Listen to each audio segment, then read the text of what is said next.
All right, 1, 2, 3. Good evening, everybody. This is Jeff J. Brown, China Rising Radio Sinoland on the beaches of Normandy. And I am really pleased and honored to have on the show tonight Ms. Cynthia Chung. How are you doing tonight, Cynthia? I'm doing very well, Jeff.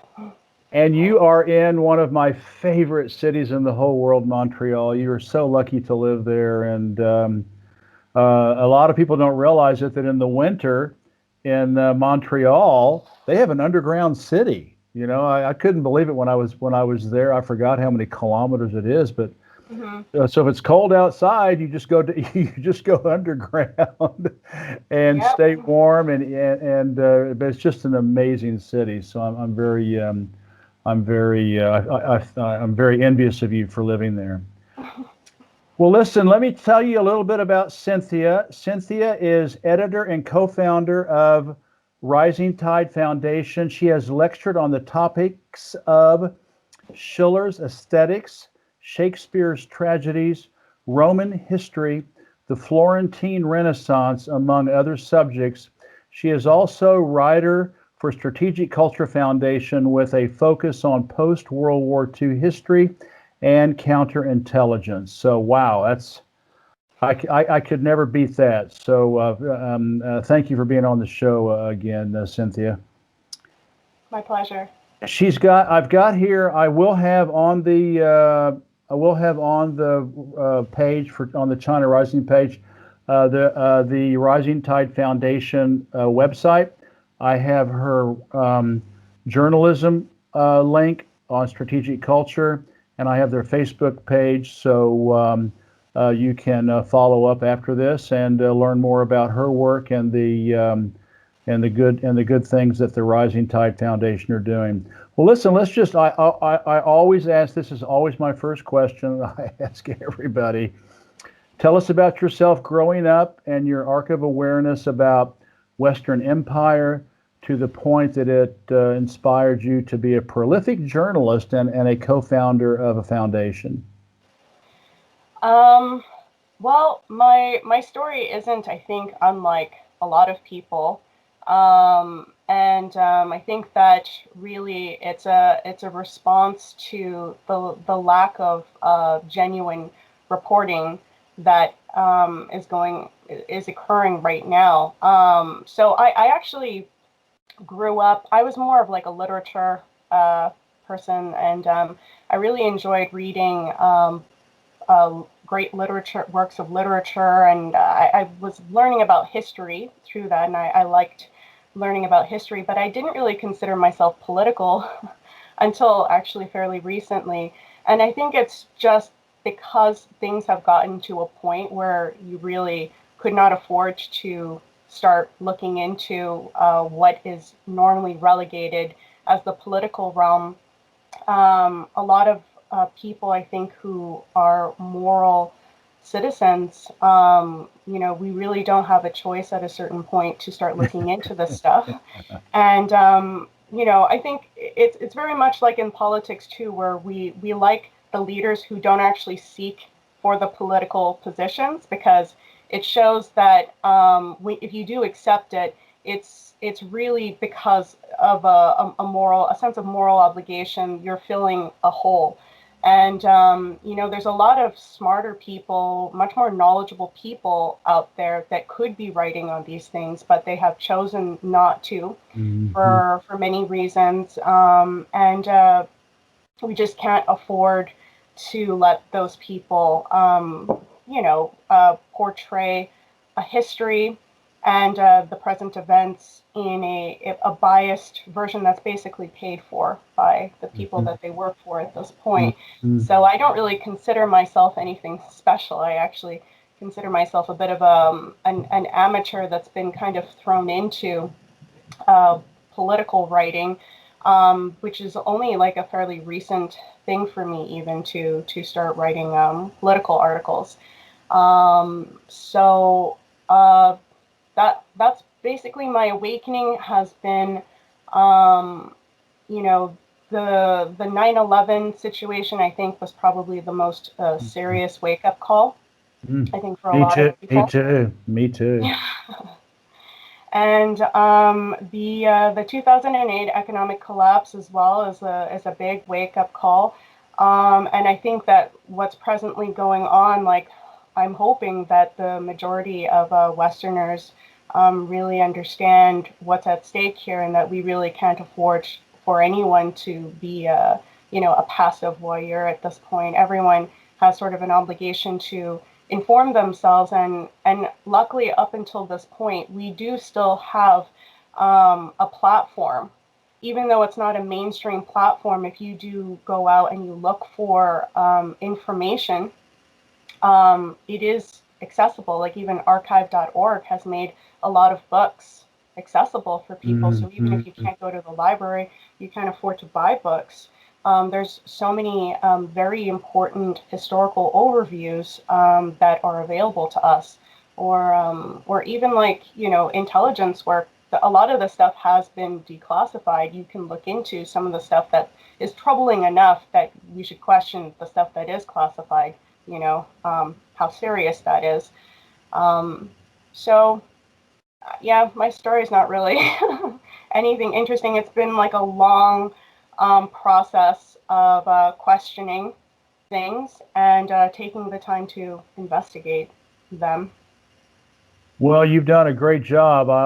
We're gonna get into some of your articles that I read to prepare for this interview, and you you really do a wonderful job expressing yourself and contextualizing what's going on in the headlines, which is what I try to do. So, and I also love having people like you on because we need to work. We need to use. Create synergies and cooperation to get the message out there, and that what we see on the headlines is there's a lot behind those headlines that that you need to know about, and so I'm always happy to have people like you on to help spread your message. Well, listen, tell us about. I think you're the Rising Tide Foundation. I think it's the first foundation I've actually had on the show. Please tell us about. I mean, and I love your art. I don't know who does your artwork and stuff, but it's really, really classy. I mean, it makes mine look very utilitarian, and it's really stylish. Something that my wife would really appreciate. What do you do? What do you do with the Rising Tide Foundation, and what do you hope to accomplish? Why'd you set it up, etc. The Rising Tide Foundation is a nonprofit organization that anybody can really start up. It's really accessible. It sounds intimidating at first, a foundation, but you just have to apply, and if you're accepted, it goes through. It's actually a super new initiative that me and my husband, Matthew Eric, decided to go ahead with. I think it's been now a year and a half, so it's still very new. And it's just was, I think what motivated us to do this is that we've spent a lot of time, free time on our own, looking into, because this whole schism between the art world, the science world, and the political world is not healthy. And I don't think it actually ever was like that, outside of the 20th century, that this is really the whole thing of specializations in academia and so forth is really a new thing. And if you look at the works of a lot of these writers in the 19th century and further back, especially, the Renaissance is a good example of this, people were expected to be knowledgeable in various fields. Like Leibniz, the great scientist, started out as a lawyer, of all things. And it wasn't that, your field was detached, or your field of interest was detached with other things. And I think that that's really been very destructive for people's way of thinking, because they tend to compartmentalize their understanding of things. And they also get very defensive and territorial about a certain narrative. But how do you challenge that narrative in the best way, but to test it out in the real world? The real world is not compartmentalized into these subjects, and like, what is truth in art, what is truth in science, what is truth in politics is still the same truth. It's just, the form is expressed in a different manner, and how we communicate, our ability to use language and so forth is different in those different spheres. But it's really connected. So with Rising Tide, again, we felt like there was a void, and we had been doing a lot of work on this. So that's exactly what we try to do, is to reunite those fields. And, artists should be political. And actually, if you look at a lot of the revolutions that have taken place, even in the 20th century, often the artists and the intellectuals are the first to be targeted in a revolution. And you would think, like, what's so dangerous about an artist? And it's really, as like Shelley said, poets are the legislators of the world. A statesman, a good statesman, is a poet. And John F. Kennedy has mentioned this as well, because you're a communicator with the people about profound ideas, and you have to do it in a efficient manner. Like, you're not expected to give these long drawn speeches, but to move people in a common theme that everybody agrees with, not only within your country, but internationally as well. And so we, Matthew and myself, the Rising Tide, that's our focus, is to make people realize that not only are these subjects not separated, but countries' interests are also not separated. What China wants and what Russia wants is not at an opposition to what Americans want or what Western Europeans want. It's the same thing. And by us studying the history, but also the works of literature, because that's really, I believe, the soul of a people is their art. And if we study the art of Russia, like with Pushkin, or the art of China, which is, China is so old, there's so much to look into. I think people would have a very hard time reducing their impression of China to, what it's being reduced to today. And they wouldn't be so easily villainized. I think, we are always, as a people, in conflict with our worse and better natures. And I don't think anyone can claim to be perfect, but every civilization has a rich history in something very good. And we need to study that, and we need to bring that back in all quarters of the world, really. That's a terrific answer.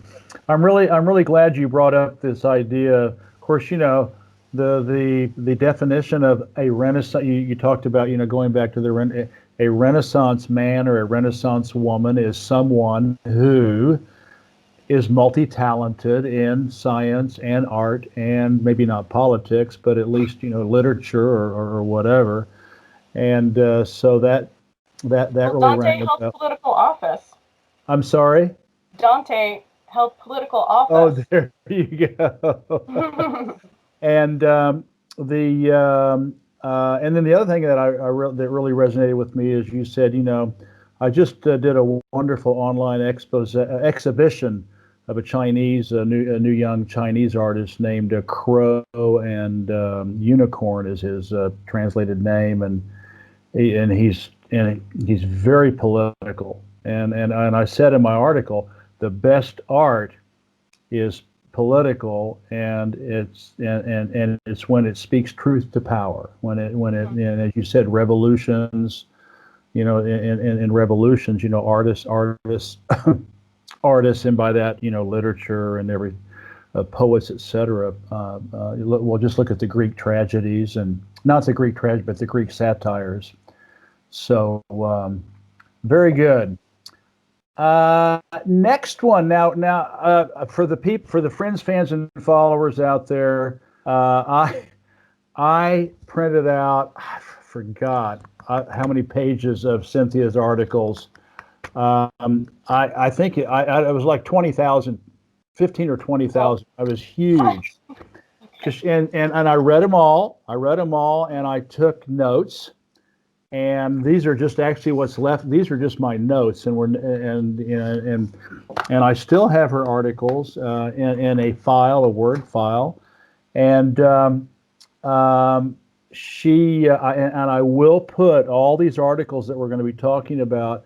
And this is what I do when I ask people, well, if they don't have a book, or if I don't have time to read their book, I say, well, send me 4 or 5 of your favorite articles, and I'll develop some questions for them, and I always read them. I never fake it. And so anyway, the one I want to this one was just amazing. It's your expose on the British bank HSBC. And the title of the article is HSBC Never Left the Dope Trade Nor the Crown. Why HSBC is no victim institution in the Huawei case. And as I follow Huawei closely and just wrote an article about its CFO Meng Wanzhou's arrest, I think it was a kidnapping in Vancouver, Canada in 2018. Just it's an amazing story, and I know we don't have time for you to reread your very detailed and fascinating article, but just kind of walk us through the history of HSBC and how not a lot has changed since the Opium Wars in China started in 1839. well, the HSBC it was set up in 1865, I believe, and it really is a product of the Opium Wars. And the Opium Wars were because British free trade had come out under Adam Smith's Wealth of Nations. And during that period, which is really not that different from today, and I'll go into that shortly, it wasn't considered the right of a country to refuse a product if there was an arguable demand for the product. And so there was a demand, it was found, for opium in China. And so it was considered the right of Britain, because the East India Company didn't originate as directly attached with Britain, but eventually it was restructured to be a direct arm of the British Empire, and was a direct enforcer of the free trade on especially the Chinese people, but India was also very much targeted under this as a producer of opium. And they also had private armies, the East India Company. They weren't just merchants, and these private armies were funded through the crown. So China resisted this at a certain point, and that's where the first Opium War occurred. And then, we had a second Opium War when they resisted the Nanking Treaty, which is what resulted in Hong Kong being ceded to Britain. So with this, profuse trade of opium in China, they needed to set up a banking system that would, work under British Empire interests. And so HSBC wasn't the first one, but it was to be pretty much the main focal point once it was established. Mm-hmm. And for anyone who isn't aware of, because HSBC, they still operate in Hong Kong. They're also responsible for printing, I think, at least a third, if not more, of Hong Kong money. So they actually have like a direct connection to the Hong Kong economy, which is incredibly problematic because HSBC is still involved in the dope trade. And there's so many things that they've been caught guilty in, but one of the biggest ones recently was in 2012, where they were found to be guilty of drug money laundering, and they had to pay $1.9 billion, which was a record, and they had to go under a DOJ agreement where they had to have a 5-year independent monitor. What's interesting about this is that the U.S. Assistant Attorney Lanny Brewer, made a comment that the HSBC was not only connected with drug money laundering, but was also connected with terrorist funding. And that's the thing, is that drug money laundering is not detached from terrorist funding. And so, the whole opium fields now in Afghanistan, and what's occurring with the flooding of opium in Europe, this is actually a sick circle of not only getting people addicted to a drug, ruining people's lives, and basically, a way to kind of pacify a population in many ways, but it's used to fund terrorism on top of it. So one of the things that people, there's a lot of criticism of China with the fentanyl crisis, for instance, and I think people need to look into the fact that HSBC is a British foreign bank that's operating in Hong Kong. And, the thing about people accusing China of actually being so heavy-handed in their control of things, I think the fact that HSBC still exists in Hong Kong shows that that's not true, and it's a very big problem for the Chinese government right now as to how to handle this. I think HSBC has really shown its hand with the whole Mengwanzhou situation, but it's not so easy to just get rid of that. And HSBC is involved in a lot of the gang activity, the triads, and the whole fentanyl crisis is completely attached to this HSBC structure. So China is being blamed for it, but if you really look at where it came from, it was from the British free trade opium pushing. Yeah, that's unbelievable. Amazing. Well, I will encourage everybody to read all these articles I read, and I underlined a lot of. I learned a lot, and I know I'm talking to someone who has done their due diligence when I learned as much as I learned from reading your stuff, and so I really and everybody's HSBC, H stands for Hong Kong, and so you think, it's a Chinese bank. No, it's not. It's British. And all right, well, to be a little bit of a devil's advocate, as far as HSBC, I have a relative who will go unnamed, but retired, and you notice I'm leaving out whether it's a he or a she because I don't even want to get close. But I have a relative who will go unnamed, but retired from a high-level post in a French bank. They told me that every bank in Europe, North America, and probably beyond knowingly keeps dodgy off-book accounts that launder money. And this supports John Potash's research. I interviewed him twice, and they were unforgettable. His research that local businesses and banks, at least in Chicago, need the illegal drug and organized crime rackets to launder money to stay profitable. And I'm talking about local banks, local, grocery stores, local bars, just the local economy needs all that money to launder to even stay profitable. I mean, do you think this is true all over the world or not? Is this a global problem? It definitely is a global problem, and I'll go into that in a moment. But just to make a remark as to your relative's comment, I think that person is not alone in not just the banking field, but I think that increasingly where society is organizing itself, a lot of people are telling themselves these things like, well, we're at a point where corruption is just so prevalent in the system that the system will collapse if we don't just continue doing what we're doing.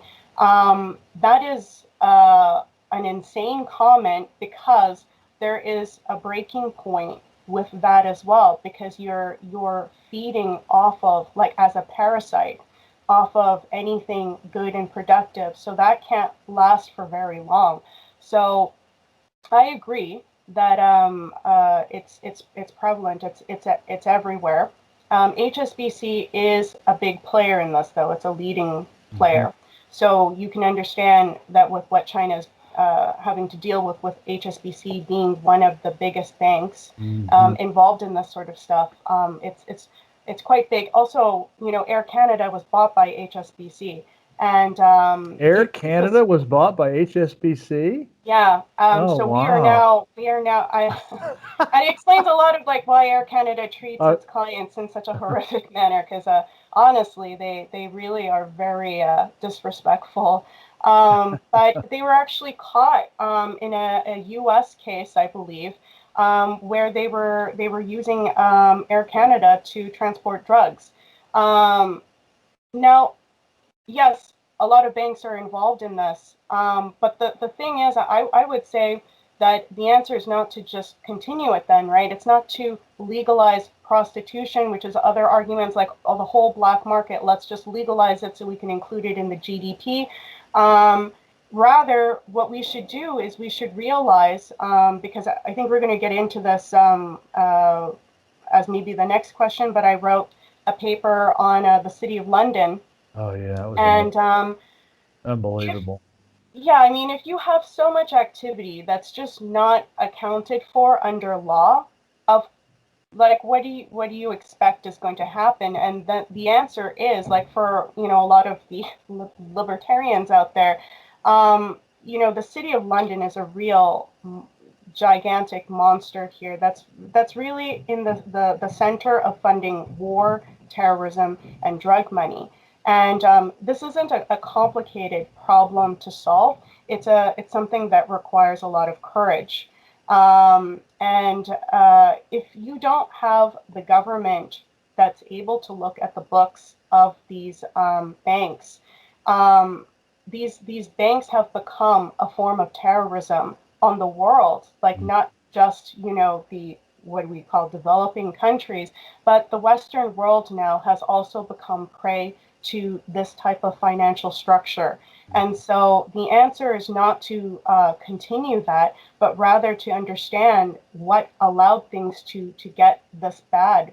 And so, what Margaret Thatcher did with her, Big Bang or whatever, and the deregulation that happened in the United States, which the movie The Big Short goes over nicely for, recent events.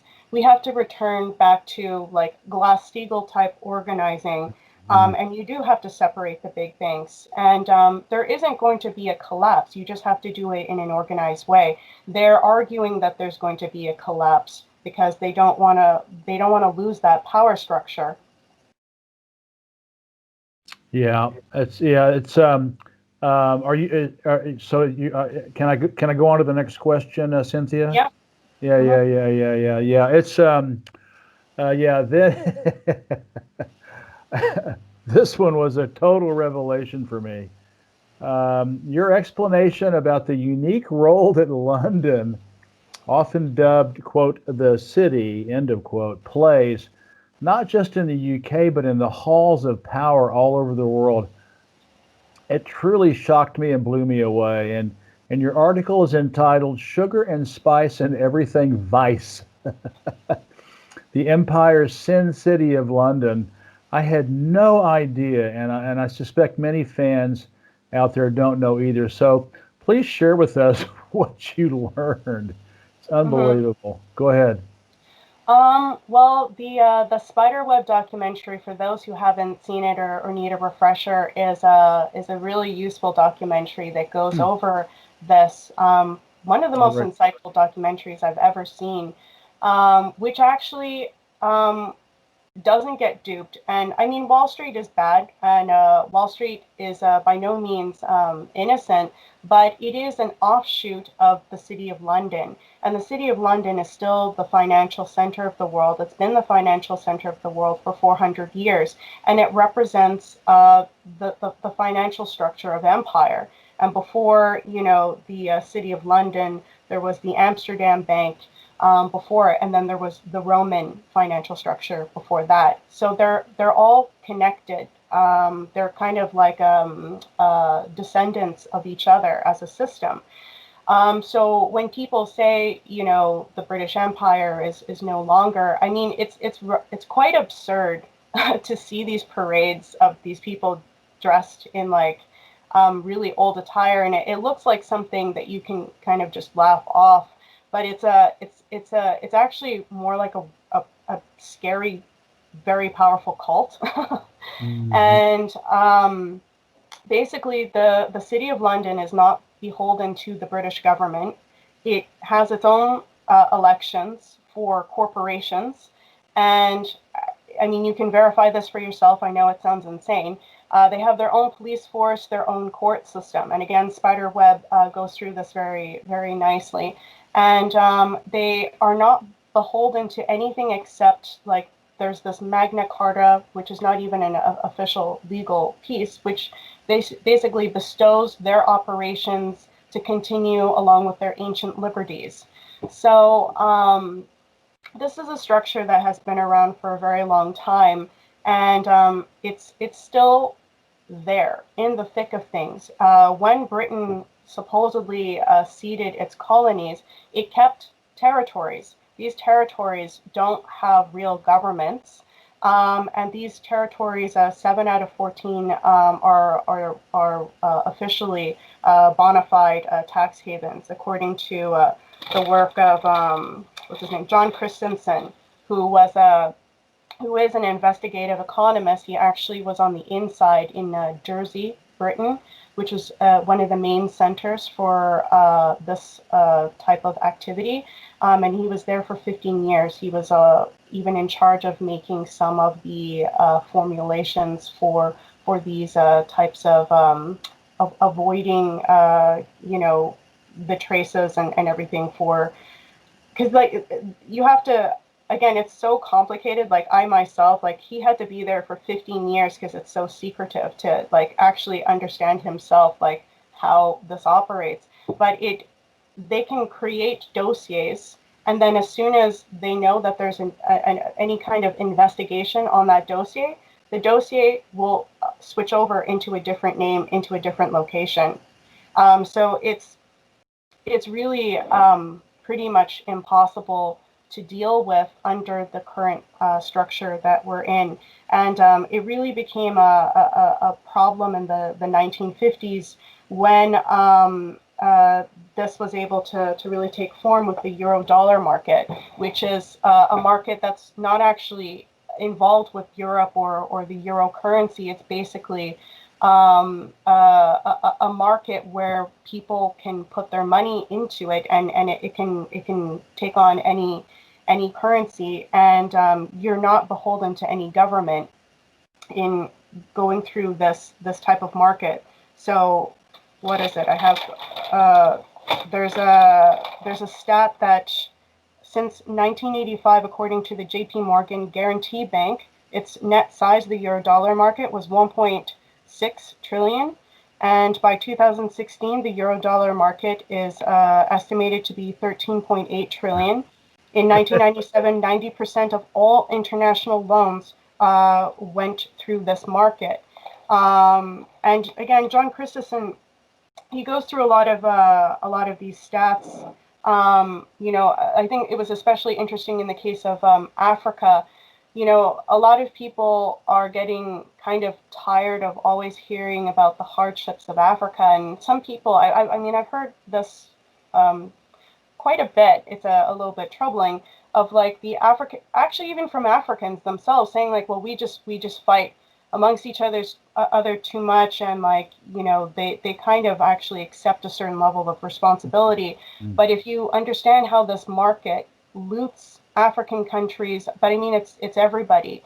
You can hold any country hostage with this type of financial structure. You can invoke capital flight overnight, where the economy is totally gutted within days.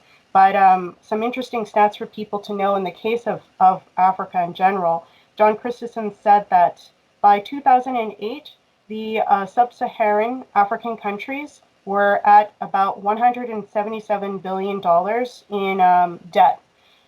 But he said that from 1970 to 2008, there was estimated $944 billion that was moved offshore.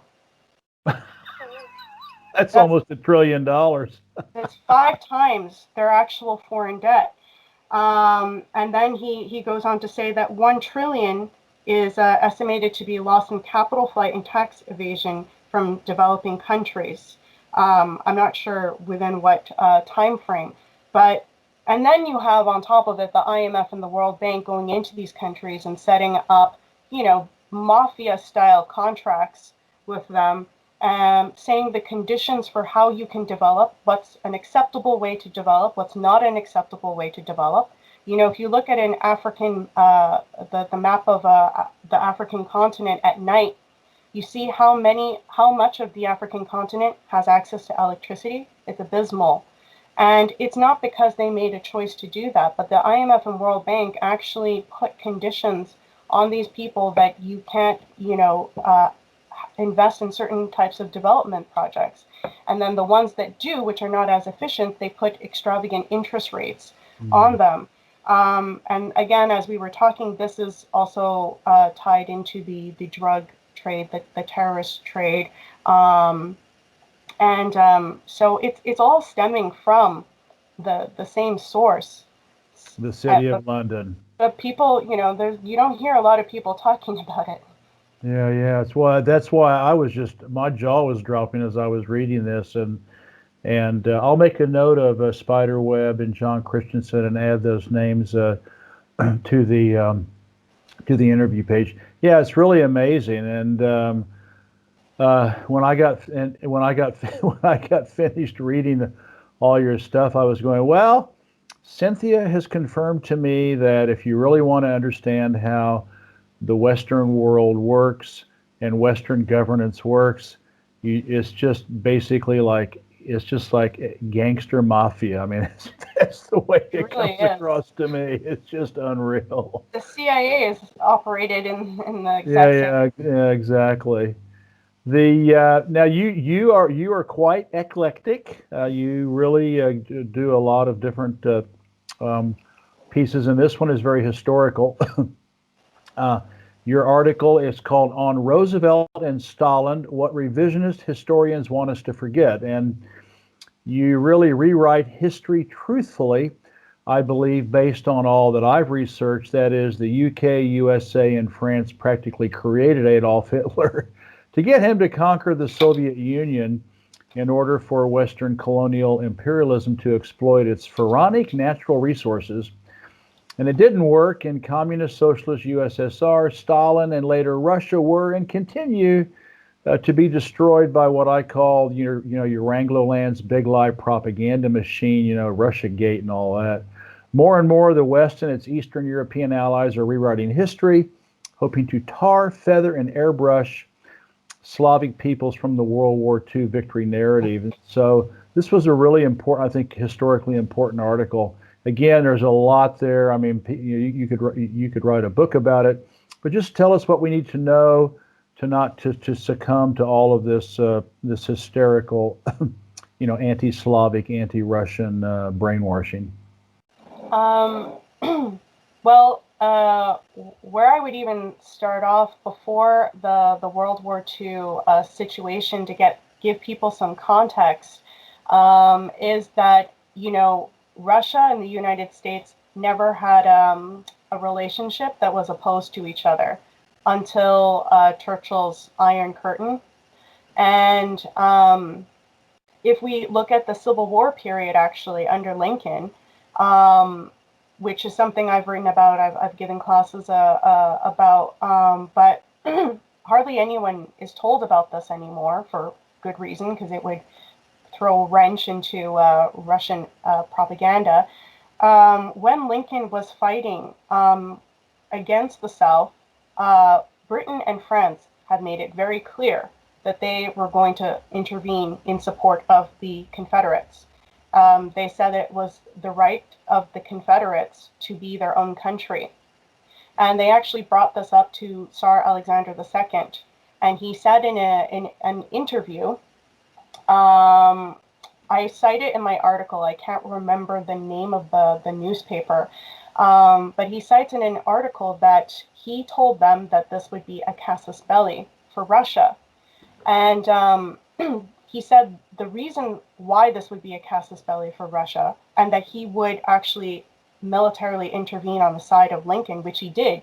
He sent the Russian Navy to both the east and west coast for 7 months to protect Lincoln during a strategic period where their intelligence told them that that was when the British and the French were planning on intervening. He said the reason why he did this was no, particular love for the Americans. What he means by that was there wasn't like a special personal relationship, but it was because he recognized that the American economic system was the only system to have been brought forth that could successfully compete against the economic system of empire, which was based on slavery and looting. And he made that very clear in his interview with this banker, I forgot his name, American banker, that the American economic system, which was also under Henry C. Carey with the Centennial Exhibition, where they shared a lot of these economic progresses, and they actually helped with a lot of the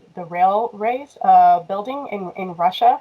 They did the Meiji Restoration. Sun Yat-sen also was a very big advocate of Lincoln's economic works.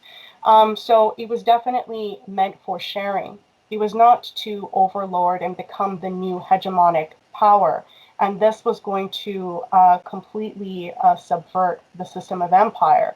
So that's why Britain and France were for the Confederate States. They were for splitting the United States in two, and it would have most definitely happened if Russia hadn't intervened. So that's a very serious thing that people need to know.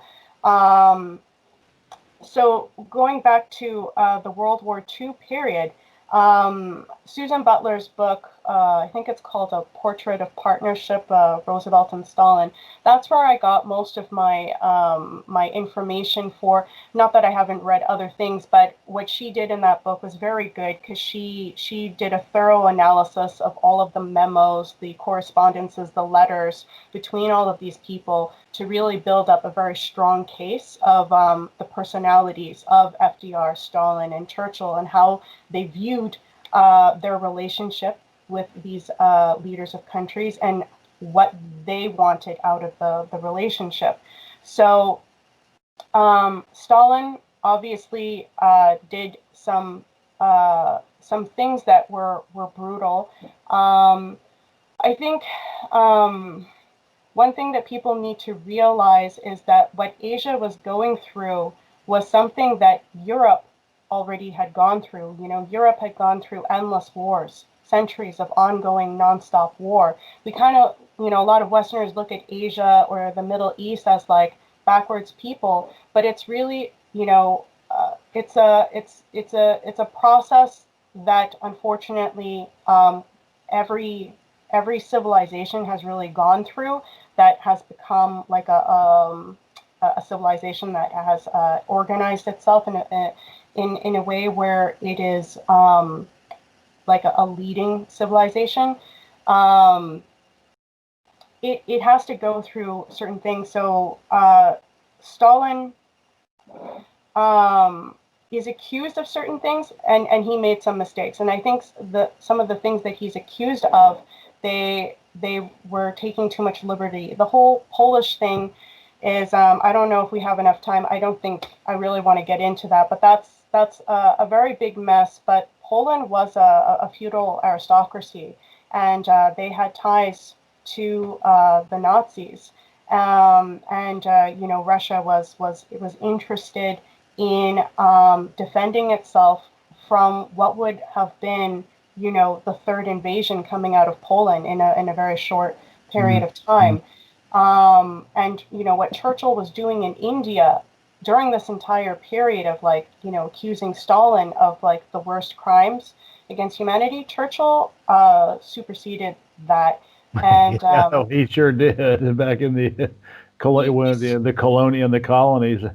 Yeah, well, he actually starved the Indian people during the World War II because he was worried that food would be taken by the enemy, and he also then Indian people had to join the army just to get food, and but they weren't given any weapons to defend themselves, and they were like, if they were stationed in like the central city area. So anyway, it's an atrociously high number of Indians who died during that period, which I think millions. It was millions. Yeah, that died during that period, and with the Ukrainian farmer situation with Stalin, that he's accused of a conscious famine. From what I've read, that was a misjudgment on his, and they did kill off the landowners of these lands who were actually skilled farmers, and they replaced them with workers that didn't know as much about farming. And then there was also the problem of a drought, so that there was a crisis situation where a lot of people did die. Russia always had problems with lack of access to food. It wasn't anything extremely new either, though, right? But what Stalin did do, which a lot of people don't understand, is he was pro-industry, and that's why he could get along with FDR. He actually identified that there were two different types of capitalists: the feudal capitalists and the industrialist capitalists, and he said he could get along with the industrial capitalists because the industrial capitalists didn't agree with the system of empire, and they were for works of development for improving the lives of the people, and Stalin was actually for that as well. He believed communism in the form he was using it was superior to that, and would naturally grow after a peaceful period after World War II were allowed to occur, that Russia would naturally be one of the leading countries in its economic power, based off of the economic policies he had in mind. But nonetheless, he did introduce agricultural industry, and they were better off eventually. The people had actually more access to food than they did previous to the crisis. Go ahead. Keep going. This is wonderful. Okay. I mean, it's such a big topic, but I think that FDR and Stalin, FDR was thinking of doing a world government that is not the kind that I tend to think of today, and FDR wanted to, I believe, genuinely work with Stalin, and Chiang Kai-shek was the one chosen. But I mean, that there was nothing certain, in the case of China, because China was in the middle of a civil war, and Churchill. But the important thing about FDR's vision, which really was truly anti-imperialist, and I don't think anyone can argue that he wasn't anti-imperialist, is that he was going to give Russia a central place in a whole bunch of world institutions, so that, thanks to FDR, Russia and China are still a part of the Security Council, which is a big deal. And they would never have been there if it wasn't for FDR getting that going before he died shortly after. So he wasn't able to oversee the formation of a lot of these world structures that then were taken over and used for nefarious reasons. But it was to bring Russia and China, and he wanted Brazil to come in as well. And that was superseded, and there were forces that brought in Argentina, which was known to be a Nazi supporter, into the Poland and Argentina were brought into the Yalta Conference, and they were both supporters of Nazism. I mean the government, not the people. So it was a very smart idea to bring Russia and China into it, because he could see that these countries were going to be the leaders in the coming century and on, and that we had to have a dialogue going. There is a common interest, and Chiang Kai-shek was not able to be in the conversation as much, but in the case of Stalin, him and FDR talked extensively about this, and Stalin was not opposed to how FDR was envisioning this. Russia never had an intention for aggression under Stalin. This is my belief, and he truly believed that it was an economic policy that was superior and was naturally going to take over. But he himself didn't want war. And I think with how he was a leader during that time, that it showed that that was the case. So it's a really unfortunate situation, because there was a coup d'état when FDR died. And in his first year, even though FDR is like an aristocrat, his family actually were involved in the opium trade with China. Yeah. He was not someone they wanted in. It's kind of like Kennedy as well. Like he comes from a very aristocratic family, but it was known that they were going to make waves. And in the case of FDR, there was an attempted coup d'état within his first year, which General Butler actually gave a public address saying that he was the one that was called into this to lead the military coup. So I think that should give people a very clear indication that FDR was not working for the same people that, like, for instance, Teddy Roosevelt was working for, and that this was a very serious initiative that he was working towards. And with Churchill's call of the Iron Curtain, unfortunately, with no FDR, because British intelligence, as FDR, Eliot's son actually wrote a book, As He Saw It. He brings up FDR's long process of not only his discussions with Churchill, but complaining about how much British foreign intelligence was involved in the American cabinet at that point, probably because of Teddy Roosevelt. And he had to be incredibly secretive during his presidency. What FDR was able to accomplish is really remarkable when you think about how half of his cabinet, half of the overseas intelligence officers were not in agreement with him. They liked Hoover. They still thought Hoover was their leader. And Hoover caused a lot of problems for Roosevelt as the director of the FBI. So when FDR died, there was really no resistance, and there was a takeover. The Truman set up the CIA, which I think he's actually said in his private correspondences, but it's documented that his setting up of the CIA was the worst mistake he ever did, because it really gave full control for foreign intelligence actually to oversee the CIA in the form it took. And that's when the American people were quickly terrorized under McCarthyism, and there was no longer a benevolent government put in place. And it really hasn't left since then, as I think we can see the fight going on in the United States today is really coming to a head. This takeover, which was solidified with the assassination of Kennedy, it's a massive problem right now. Absolutely. I would like to say,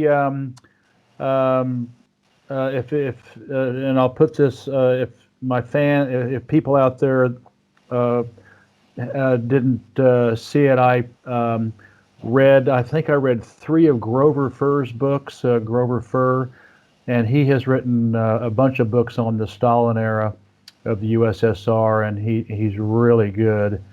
And and I think the title of the interview was everything you've heard in the Western media about Stalin is a lie, and he's fluent in Russian, and he's gone through all the archives. Anyway, he's a really interesting guy. So I appreciate you talking about Stalin, and also what was his name? Grover Furr, Furr. Okay. Grover Furr, and I've read 3 of his books. He's at Montclair College in New Jersey, I think, and he's a terrific writer. And as he also pointed out, I mean, poor Stalin was surrounded by traitors. I mean, he was totally, including Trotsky. He was completely surrounded by by cutthroat traders who were trying to sabotage the revolution. And so, you know, revolutions are never bloodless, and so he had to get rid of some people who were trying to destroy a dream. So anyway, that was a wonderful answer. Thank you very, very much. And I really hope that out of all of this, friends, fans, and followers of China Rising Radio Sinoland, I really hope that you will go to Cynthia's articles and read these, because they're really, really outstanding. I learned a lot. I learned more about deep state intrigue in your article, Secret Wars, Forgotten Betrayals, Global Tyranny. Who is really in charge of the U.S. military? Oh my God. It really gets into how the CIA has evolved, and you kind of brushed on this in your answer at the end. John F. Kennedy's presidency on into the 1990s and today's Trump. To be honest, for me, when I read this article, it paints a pretty bleak, and you mentioned this too at the end of your, the things are about to come to a head. It paints a pretty bleak picture about U.S./NATO governance in the people's search to gain back popular governance and accountability. Or in modern times, has the West ever had people-powered governance and transparency? So just kind of talk about that great article you wrote. It's such a big subject that I think, for people as an introduction, Oliver Stone has actually been doing a lot of good work on this for someone who's not considered a historian, academic, but I think he had his wake-up call during the Vietnam War, and Colonel Prouty as well, who has actually helped me. I'm currently reading his book on JFK. He worked under the Special Operations Command, actually very closely with the Dulles brothers, the Dulles brothers are what took over the CIA pretty much from the beginning. And Allen Dulles was involved in the OSS as well. So during FDR's time, he made up the OSS, but there was always a darker component of the OSS that FDR was not fully in control of, because as we were talking about, he wasn't fully in control of everything that was going on in his cabinet, but he did quite a remarkable job, as Stalin did, for what he was going through. But part of the OSS was tied with getting Nazis out of Europe during the war. And Dulles was a part of that. And Dulles was pretty much the godfather of the CIA until JFK fired him. And of course, that wasn't going to go over very well with JFK. And also, Prouty makes a very good case in his book, because he was working closely with JFK, and he was actually involved in writing one of the addendums that was calling for soldiers to leave Vietnam, the Vietnam War, within, I think, a year or a little bit more than that, which was a very gutsy call. And so he was not interested in the whole Cuban War. He was not interested in the Vietnam War, and he was willing for a Russian dialogue. Eisenhower as well wanted a Russian dialogue, but there was certain forms of sabotage going on, and Eisenhower didn't, push back as hard as JFK did. I think JFK probably did a little bit too fast. He definitely was, I think, a bit naive to go on that Dallas thing without a bulletproof cover on his car. But needless to say, JFK understood where the rot was, and he surgically removed it. But unfortunately, he underestimated how deep the rot really went, because even though Dulles was officially fired, and Cabell and Bissell, those three were removed, there was still a complete control over many parts of the Dallas, city, sorry, I'm rambling because I have so much in my head because I'm actually presently reading the Prouty book, and there's just so much. And I recently read Jim Garrison's book, which is the District Attorney of New Orleans, who actually did the investigation of Clay Shaw to tie in his connection with the CIA and its involvement in the assassination of JFK. And I mean, it really, as Prouty says himself, anybody with a little bit of free time in a day can see how the Warren Commission is a complete mockery trial. And there's such a massive cover-up. And Oliver Stone right now is working on a documentary to as an offshoot of this, because his movie JFK was very influential in getting a lot of people to question this, which is, the CIA has grown into such a monster today that we really have to call it out for what it is. We have to shine some light onto that ugly face and not evade the question anymore, because the future of the United States is at stake. But it's not just that.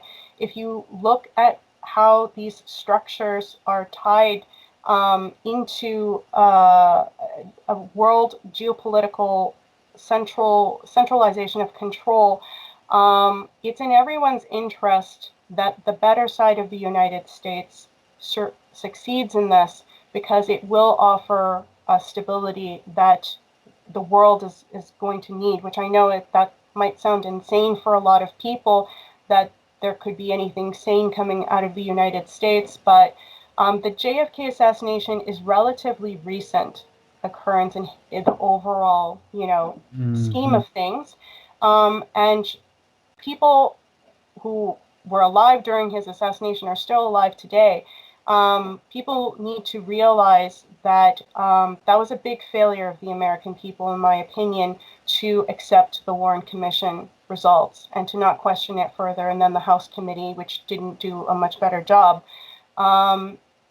If we really want to have justice, if we really want to end wars, which some people don't even want to end wars in the United States, like the Democrats, I don't understand how anyone can go along with this pushing of Russia and anti-Russia and anti-China hate, when you look at what the U.S. NATO has been doing. It's so absurd. And if we really want these sections of the West, the United States, Western Europe, that are economically in shambles, it's because of this war machine apparatus that is affecting everybody. It's making everyone's life worse. It's not Russia and China that are the cause of this.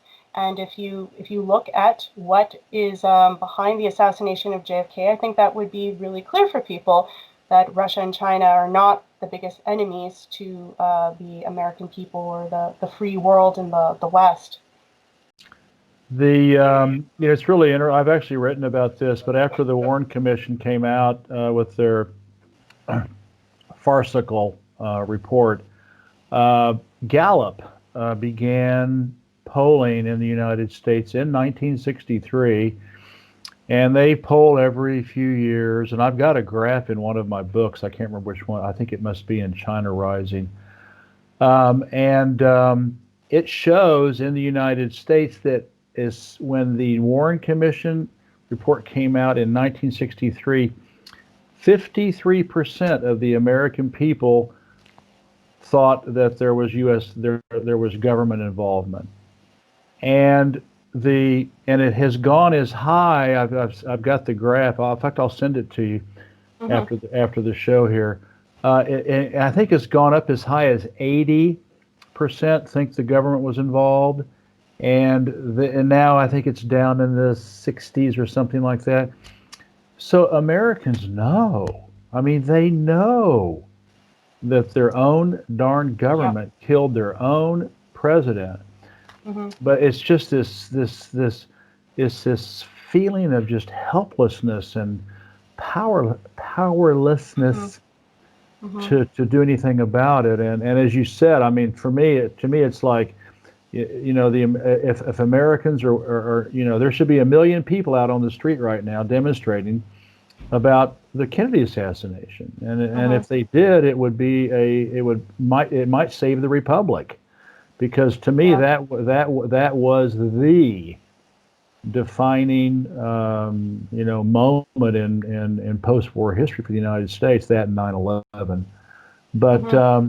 yeah, I agree. You know, it's horrific, and yet we let it happen. You know, we just accept it. You know, we internalize it and we deny it and we Well, move that's the on. thing, is that it's like it's a partial acknowledgement, because, as you said, and I believe it, most people think, you know, whether the 60 to 80% of the population believes that there was government agencies involved in the JFK assassination. The problem is that knowing that information, they're not consistent with their thinking, and they don't say like, okay, well, if it was true then, was it true before? And is it true now? Because this whole thing with the Russia Gate, the attempt to impeach Trump, the Flynn case, and so forth. This is from the intelligence Hmm.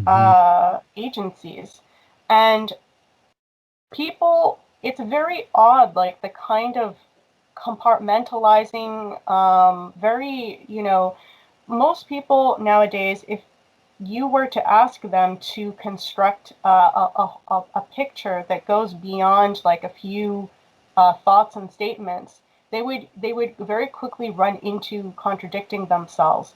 And with the whole Trump thing, that this is one of them, where there are people, I will not name their names, who have worked with the intelligence bureaus, and are anti-war.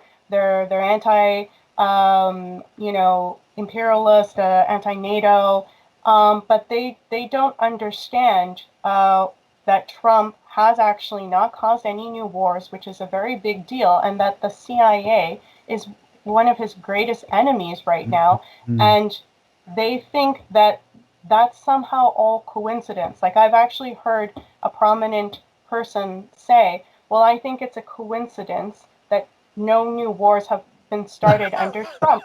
And it's like, how can you say that? Because obviously there's a very serious intention to start these things, like the death of Soleimani, Yeah, as yeah, I yeah. went over in that article you were referencing. That was a CIA, no doubt, a CIA move that the president had to take onus on. But, and it was most definitely an attempt to escalate very seriously into a direct provocation with the Iran. And I know that, you know, Trump makes a lot of awful statements, but if you look at what he actually does, which is why even the Council on Foreign Relations, despite all the anti-Chinese talk, the Council on Foreign Relations said, I don't believe that Trump is serious about his anti-China diatribe, that when it comes to actual action, you know, serious action, so they're thinking of like a serious level of provocation, he won't actually pull through. So if people were to understand that, you know, again, we were talking about FDR, Stalin's cabinets, that there were a lot of enemies. In the case of Trump, who I don't think had a lot of contacts going into this, on top of it, like Mm. he is really up against so much. And it would be useful for the American population to at least say, like, okay, you might have problems with certain parts of Trump, but understand a longer arching issue, which is, what is the role of NATO? What is the role of these intelligence agencies? And who is really backing those things up? Those are the consistent problem that the country has to address, and don't get stuck into these, you know, vortexes of you know, the whole thing against the impeachment of Trump, where nothing, the Mueller investigation, nothing held through, and yet they still continue to speak as if it was a success. There are very smart people who said that in these coming weeks there should be an attempt to impeach Trump, because he's such a maniac and he might start nuclear war, when in fact, what has come out is that Trump has tried to actually cut out the CIA and have the Joint Chiefs of Staff in charge of things. I wonder if they would think that's also, a coincidence, that that's what JFK was actually trying to do. He actually had it. Yeah, well, he was going to move the power, the center of power back to the Joint Chiefs of Staff and not the CIA, which had really taken over not just foreign but domestic military operations. So I mean, it's so ridiculous that people are getting stuck in the superficial veneer of things, and I do think that Trump does play a bit of a game as well, in terms of how he speaks. But honestly, the fact that he pulled out of TPP, he reorganized NAFTA, these are all like very clear, I think, indications that he is doing something that Biden certainly is not going to be continuing, and people should be asking those questions. The people that friends, family, Trump is terrible, and I say, well, maybe so, but he's 10 times better than Biden. Mm-hmm. I mean, yeah, no new wars is pretty good. yeah, exactly. And well, listen, this, I have two more questions for you. How are you feeling? Are you tired, or do you want to do the last two questions, or do you want to call it quits? We can continue. That's fine. Okay. Well, like what I can do is, if as it goes on, I can break it into two recordings, and that way, split it down the middle, maybe. Okay. That way, because after an hour, people start getting a little bit, the click rate on a long interview is not as good as the click rate on a shorter interview. So, sure. and I want people to click on your interview, Cynthia. So what I'll probably do is I'll cut it. I'll make a part 1 and a part 2. Or what we could do? We could end here, and we could do a discussion. Either we interview you in the future as well, and we can continue it there. Because you know what, it's probably a good place to end it with on that note. No. Well, you and Matt are just doing terrific work at the Rising Tide Foundation. Just before we leave, where does strategic? I just had a brain burp. Strategic culture. Yeah, sorry about that. Where does strategic culture fit into this? Are they a foundation? Are they what do they do? I mean, besides let you write wonderful articles for them. Well, they're a think tank in Moscow. They are in Moscow. Yeah. Okay. Mm-hmm. Okay. All right. And I don't know the details of their apparatus, but they've been around for a while now. I know Pepe Escobar and Finian Cunningham were one of the first writers. They were more, I think, like in Russian, but they started to go into the English news with Finian and Pepe. And over the years, they've just been able to grow their base in the West, and they're in a situation where, they have a list of very impressive people on strategic. I saw the list of the writers. It's pretty. Yeah, Matt just submitted his articles with them, started to write with them, and then, like I was saying to you, I never really considered myself too much in this field. I always thought this was kind of Matt's domain, but he was the one to encourage me to write the HSBC article. And then you're doing a great job. And they were nice enough to encourage me to continue submitting to them. So they're I don't know, like they're a very friendly organization that is very encouraging of having a dialogue, because the writers, not all the writers on strategic agree with each other, but they recognize the importance of dialogue, and I think they understand the moral fight that we're under, that we can't reduce things to just practicality, and that really this is a fight for our future being governed in morality. And we have to have an acceptance of diversity, but realize that there's a universal moral nature that's based in these civilizations. You know, Asia, these civilizations are so old, and it's such a tragedy that Americans, you know, don't know a lot about that on average. And strategic culture has such a mixture of authors that have that have their specialties in so many parts of the world, and I think it's a useful place for people to start anyway in their investigation. Well, listen, Cynthia, this has been terrific, like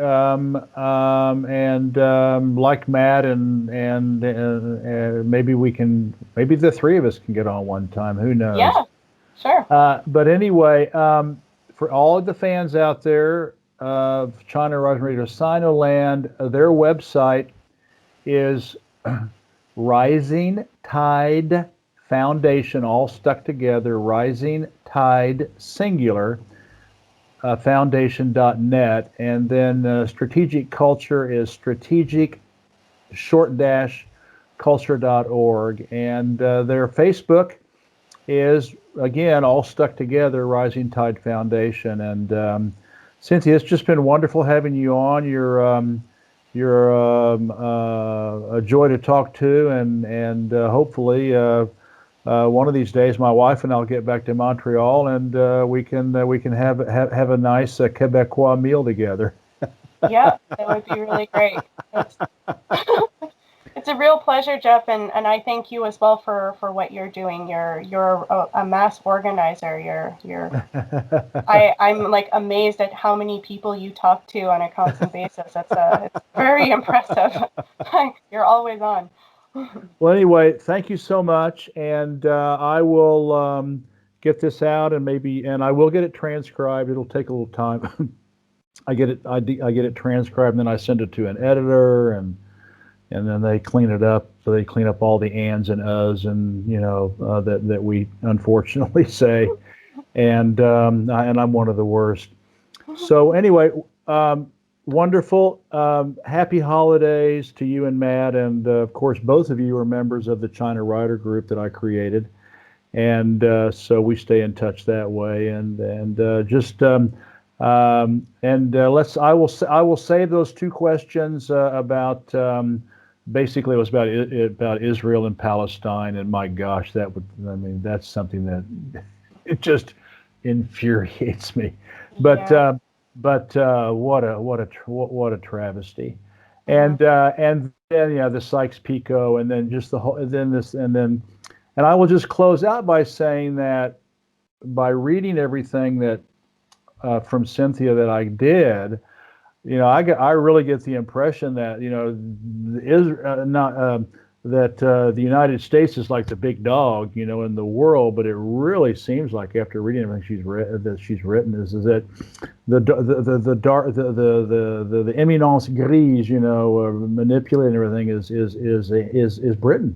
I mean, going back to the Bank of England and the City of London and everything else, it's just it's been very eye-opening. And so thank you so much, and have a wonderful time in Montreal, and say hello to Matt for me, and I'll get this out and let you know as soon as I'm ready. All right. All right. Thank you so much, Jeff.